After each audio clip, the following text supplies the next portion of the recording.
All right. So we wanted to do a video about alternative sugars.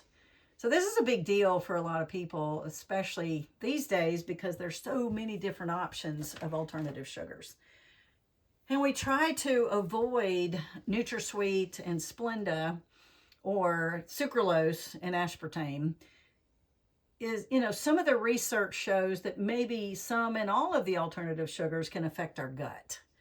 So, and I've been teaching the last year and a half, actually more than that, 2 or 3 years on the gut, and really heavily anyway.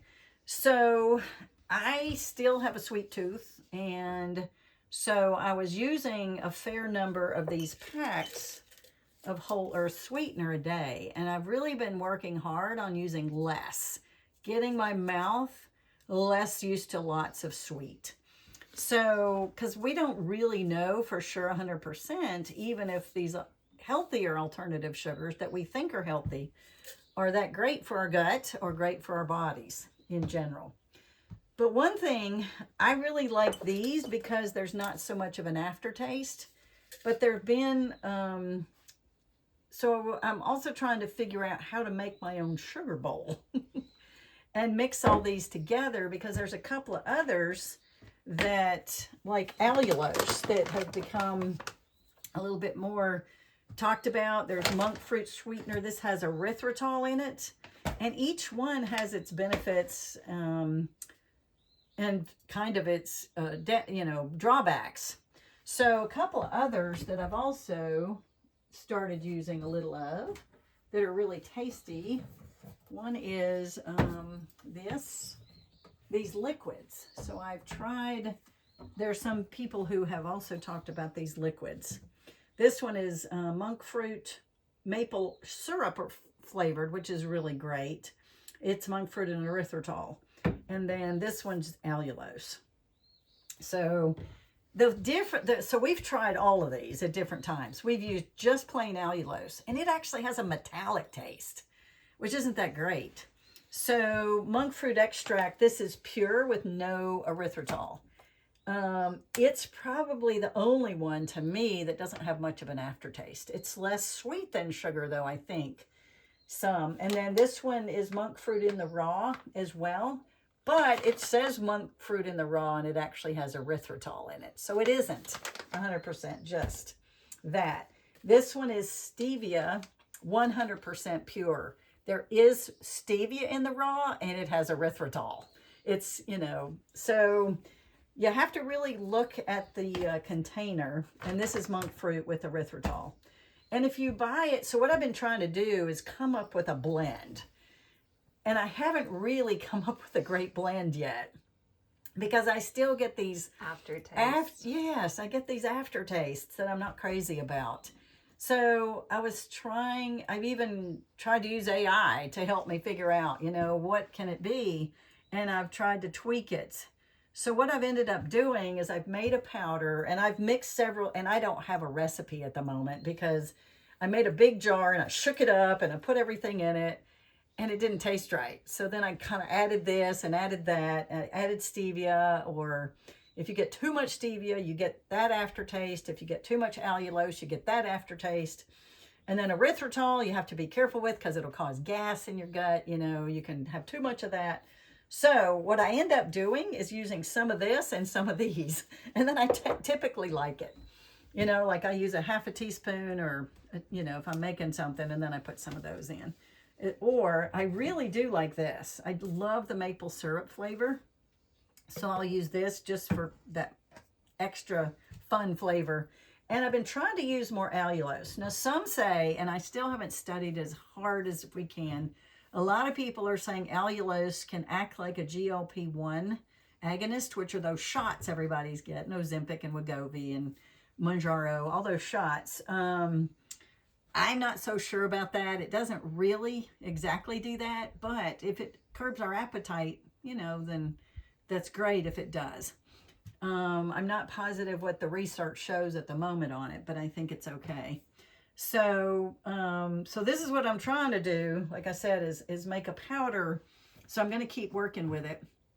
And once I get a recipe that, that I like, and everybody's going to have to work with it, you have to get used to these alternative sugars. And I use them because I still have a sweet tooth. So this is why I've done all this and tried to work on it. So I'll keep working and seeing if I can get a powder mix and have an exact recipe. But for right now, I don't. So, and then I forget. So I need to write it down exactly what I do when I make the white powders that go in my, in here. So where and when do I use it? Mostly I use it in coffee, and then I use it in tea. So anytime I make tea, I want, even if it's ginger tea, any kind of spicy tea, I always put sugar in it. A sweetener, not sugar, but a sweetener. So, and then some of the time when I make yogurt, and I have yogurt every day. So that's kind of, it gets to be a lot. If you're doing it all through the day, you could be drinking this a lot. Another thing that we often do through the day, and I recommend it, is using electrolyte drink mixes. And those have stevia and or monk fruit or other things. So fortunately, the drink mix I use, which is LMNT, Element, has just stevia in it. So, and it covers up the aftertaste. I don't notice all the citric acid and things like that cover up the aftertaste. So that's really helpful when I'm using that. Do you have any questions? How much is too much? Do we know? We don't know for sure, but I'm trying to keep it under at least 8 to 10 servings a day. So what does a serving mean? So I've actually cut back in my coffee. I was putting 4 of these packs in my coffee because I do a big cup. Mm-hmm. I do a tall cup. So I was doing 4. Now I try to do 3. And then in my yogurt, I've been using this some, and I do a squirt of this, and then I might put a pack of that. So I would say try to keep it to 8, a maximum, if you can, of 8 to 10 servings a day. There's some indication that if you do, and they were doing really, really high doses of some of these alternative sugars, especially monk fruit and erythritol. I think it was, I think it was the monk fruit. Well, these types of packs, I can't remember which one, that they were worried about causing coronary artery disease and things like that. There was a correlation, it wasn't causation. So we really don't know for sure, but too much of anything is always going to be a problem. So just start trying to like foods. When I make my homemade yogurt, and I've taken a spoonful of it without anything in it, I'm like, wow, it's really good when it's full fat. Mm-hmm. When it's low fat, it's way more sour and not as tasty. So I don't do low fat yogurt anymore. So I've been amazed. I'm like, I don't really need too much sweetener. The one thing that makes me need sweetener sometimes are my spices. Because if I put a lot of spice in it, then the spice is bitter. And so then I end up wanting a little bit more sweetener. But, so I'm trying to back off too much spice so I don't put quite as much sweetener in my yogurt. So those are some of the things that, I'm trying to think about and I want to learn. So we'll continuously try to update our folks on all these alternative sweeteners to see, what's okay for us. Do you bake with them, or you don't? You just mainly eat, meats and vegetables and yogurt. You're not doing any sort of keto baking and using the alternative sugars? I've made a lot of custard because we've been getting the milk. But like I said, I'm going to cut back on the custard because I was like, oh, I love custard. Oh my gosh, I love it. I love the egg. I love the custard. And some of my favorite desserts are things like creme brulee. That's one of my favorites. So I do bake with it, and it does pretty well. But I don't bake a lot. But if I do want to go somewhere, like if I were to, I've made cheesecake type things that are keto, and I've used these sweeteners. We've made fat bombs with lemon and coconut and things like that. And so for special treats. So I mostly do it, especially if my grandkids are coming, because they don't typically know this.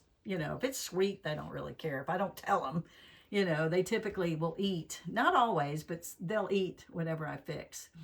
My granddaughter loves the heavy cream and the sweetener on blueberries and strawberries and all that. So she does that every time I go see her. You know, she leave some with me, you know, because her mom doesn't buy it. So I do. And I always leave it with her.